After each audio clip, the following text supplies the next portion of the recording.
Bom, às 10 horas e 26 minutos, aqui no comando do programa Edinho Duarte Comunica, nós já estamos aqui com o nosso convidado. A entrevista principal do programa de hoje é com Bruno Lamarão, que está conosco. É um prazer muito grande receber nosso amigo, nosso irmão, né? Bruno Lamarão é presidente da Comissão Carcerária da OAB aqui do estado do Amapá e da Comissão também de Prerrogativas da Abracrim. Eu não sei o que é Abracrim. Bom dia, Bruno. Vamos começar por aí, tirando essa dúvida. Bom dia, Edinho. Bom dia, ouvintes aí da 102.9 FM. É um prazer estar aqui, né? Informando aí, a Abracrim é a Associação Brasileira de Advogados Criminalistas. Pronto, porque tem também a Comissão de Prerrogativas da própria OAB, né? Sim, nós que é outra coisa, diferente, né? Correto. Tá. A comissão da Abracrim, ela não se vincula à comissão da OAB, embora nós tenhamos feito aí ao longo do tempo um trabalho em conjunto para poder viabilizar melhores condições para a advocacia criminal e amapaense. Bruno, é um prazer te receber aqui no programa, prazer redobrado pelo fato de ser uma pessoa da nossa convivência também. Tenho muita alegria, muita honra de ser seu amigo da sua família, seu saudoso pai, da sua mãe que aí está, e de poder conversar com um brilhante advogado, operador do direito, sobre temas como a questão do direito de advogados e advogadas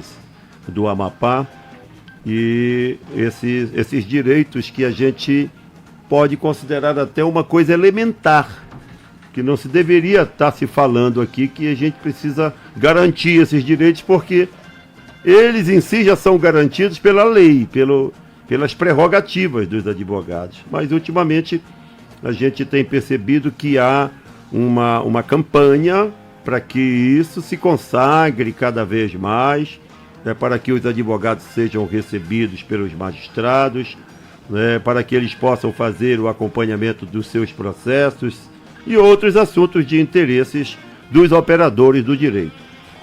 Edinho, é importante salientar aqui que a advocacia, ela busca pleitear a defesa dos seus clientes, né? E garantias também de ampla defesa e contraditório, que são instrumentos legais instituídos em lei, né? Nesse sentido, a nossa batalha vem no sentido de garantir que esses direitos sejam apreciados pelo juízo para que possa ser constatado o devido processo legal. Agora, quais são as principais dificuldades que leva você e também a própria instituição a se preocupar com essas questões? Edinho, nós tivemos um problema agora, recentemente, em relação às audiências de custódia, por exemplo. As audiências de custódia, elas foram criadas através da resolução 213 de 2015, né? E as audiências de custódia, elas, por exemplo, elas são o caso que nas prisões em flagrante, o preso é apresentado ao juiz e uma audiência que também são havidas manifestações do Ministério Público, da Defensoria Pública ou do advogado particular do réu preso, né? Nessas questões, o juiz analisa a prisão sobre o aspecto da legalidade, da necessidade e da adequação de continuidade da prisão ou de eventual concessão de liberdade, né, na qual ele avalia com ou sem imposição de outras medidas cautelares, né? Também ele avalia a ocorrência de tortura ou maus tratos ou qualquer outra irregularidade no procedimento a ser executado, né? Na questão da custódia, que já vinha sendo instituída desde 2015, com o decorrer da pandemia, por exemplo, houve a recomendação 62, né, de 2020 do CNJ, que através do artigo 8º-A, ela suspendeu as audiências de custódia, né? Essas audiências de custódia, como elas foram suspensas, ela teve uma regulamentação prévia, né, por parte da juíza substituta que estava lotada no plantão do tribunal, na qual se veio verificado, né, por meio do judiciário, a necessidade de readequação. Ela instituiu uma portaria, por exemplo, que garantir que nós, como advogados, entendemos haver aí uma violação dos direitos do réu preso, né? No caso do custodiado. Sim. Por quê? Porque nesse momento é o momento que o juiz avalia pessoalmente, ele visualiza o custodiado e ele ouve o custodiado em alegações que são sucintas, mas ele pode analisar melhor a razão daquela prisão ter ocorrido em flagrante delito, né? E isso não estava ocorrendo porque estava havendo manifestações escritas, né? É importante aí verificar que o Tribunal de Justiça ele manifestou um ato conjunto, que foi o ato 552 de 2020, que estabelecia o retorno gradual das atividades presenciais do Poder Judiciário e que estava obedecendo a Resolução 329 de 2020 do CNJ, que estava proibindo a realização das audiências de custódia por videoconferência e também determinava a disponibilização por parte dos tribunais do suporte técnico necessário para a realização de demais audiências por videoconferência, né, conforme o protocolo que foi estabelecido ao Judiciário, né. Essa portaria, por exemplo, ela foi revogada, né, ela foi revogada pela Corregedoria do Tribunal de Justiça, a portaria 61587 de 2020, no qual o corregedor e o desembargador Carmo Antônio, ele suspendeu a audiência de custódia por manifestação escrita e estabeleceu aí a retomada da forma presencial, como costumeiramente ocorre desde 2015. Essa decisão, Opa, espera aí um pouquinho. Oi. Aqui, oi. Ok? Essa decisão do desembargador agora é recente, né? Sim, essa decisão foi recente, ela também garante que o advogado possa demonstrar o juízo e que o juízo possa verificar de plano quais são aí as necessidades de se manter uma prisão cautelar ou não. Eu escrevi um artigo que foi publicado no dia 16 de agosto passado, coincidentemente com o dia do advogado, e que intitulava-se Advocracia, num trocadilho de advocacia com a democracia, dizendo mais ou menos o seguinte, que a presença e o papel do advogado são condições sine qua non para que haja justiça. Você concorda com isso? Concordo. Para haver justiça é necessária a presença de um advogado para garantir o direito de defesa. Eu sigo dizendo que essa expressão, que é de origem francesa, sine qua non, ela significa sem a qual não é possível fazer justiça. Agora, tem muita gente que não entende isso. Eu digo que o advogado, ele é indispensável à administração e promoção da justiça, mas agora, recentemente, nós tivemos também uma certa violação a essas prerrogativas, quando se tentou diminuir, eu não sei se isso se consagrou, o tempo de defesa oral, de sustentação oral do advogado. Houve essa tentativa, como é que foi resolvida essa situação? Ocorreu esse ato, né? Esse ato foi manifestado por uma desembargadora, que foi representada inclusive no CNJ, e aí foi feita a retomada a redução havia sido feita de 20 minutos para 5 minutos, e aí com a determinação judicial foi voltado aí o tempo hábil para a sustentação oral no Tribunal de Justiça. Como é que, pela lei mesmo, doutor, é vista a figura do advogado, comparando ali a presença da própria justiça, juízes ou desembargadores, a presença do Ministério Público e do advogado? Pela legislação vigente, não existe hierarquia entre magistrados, promotores e advogados, sejam eles no grau de defensoria ou advogados privados, né? Contudo, a gente verifica que existe a necessidade da advocacia ter um fortalecimento, né, do trabalho que se desenvolve para ter garantias de direitos dos seus clientes.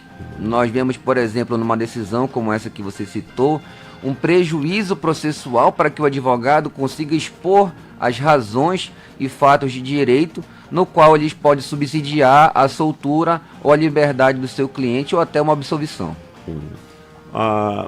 O relacionamento da OAB aqui com a justiça, a gente percebe que há uma certa uma relação bem saudável de respeito às instituições. Mas eu me refiro aos casos pontuais, que já faz parte do trabalho individual do operador do direito. Como é que esse operador terá a acolhida da OAB? A OAB ela tem um espaço, ela tem uma conexão direta com para proteger essas prerrogativas? A OAB tem desenvolvido um trabalho excelente, diga-se de passagem, pela Comissão de Prerrogativas. Eu posso pontuar aqui os doutores Oséias Nunes, que é procurador de prerrogativas, e a doutora Diandra Moreira, que também é procuradora adjunta, juntamente com toda a equipe, vem desenvolvendo um trabalho árduo que vem buscando garantia dos direitos violados pelos advogados. Logicamente que o Tribunal de Justiça ele sempre foi receptivo no intuito de acolher as demandas, tanto da advocacia quanto daqueles que pleiteiam direitos que estão sendo denegados. E nesse sentido a gente consegue aí manter um diálogo que é essencial para a viabilidade do exercício da advocacia. E especificamente sobre os apenados, aqueles que estão cumprindo pena, seja provisória ou até pena definitiva, no âmbito do sistema carcerário aqui do estado do Amapá, no IAPEM ou outro lugar. Eu pergunto a você, como é que tem, em plena pandemia, como é que tem se dado esse acesso ao atendimento desses apenados? Olha, esse projeto ocorrido aí em conjunto pela Comissão de Prerrogativas e a Comissão de Acompanhamento do Carcerário, do qual eu presido, ela tem garantido aí direitos e evoluções para que o advogado consiga exercer o seu trabalho com dignidade e de forma que ele também tenha aí resguardado a sua saúde. O atendimento no parlatório sempre foi ocorrido de forma presencial, né? E durante a pandemia houve um projeto aí manifestado pela Comissão de Prerrogativas que garantiu a execução, né, de procedimento do parlatório virtual em conjunto com o próprio IAPEM. O IAPEM também ele fez aí um trabalho conjunto conosco. E aí nós agora estamos estabelecendo também para aquele advogado que tem problema de saúde, que está no grupo de risco, ou então que tem alguma comorbidade, para que ele consiga aí fazer o seu atendimento com o seu cliente através do parlatório virtual. Já tivemos problemas lá no IAPEM com relação à participação do advogado no parlatório, né? Vocês já tiveram alguns tipos de dificuldades. O ouvinte está perguntando sobre isso aqui.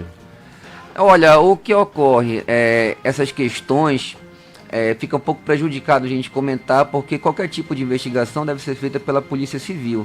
Eu acredito particularmente que todos os profissionais, sejam advogados, agentes penais, policiais civis ou militares, eles têm o compromisso legal de agir de acordo com a lei.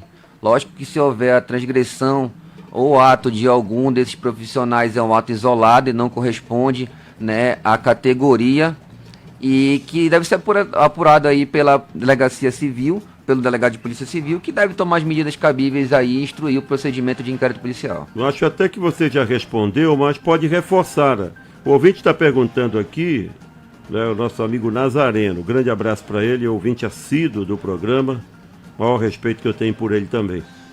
Edinho, pergunta aí para o nosso entrevistado se há igualdade entre juiz, promotor e advogado, porque nos julgamentos o promotor fica, ele está perguntando por que no julgamento o promotor fica na mesa com o juiz e o advogado embaixo, já que alguns dizem que não tem muita diferença.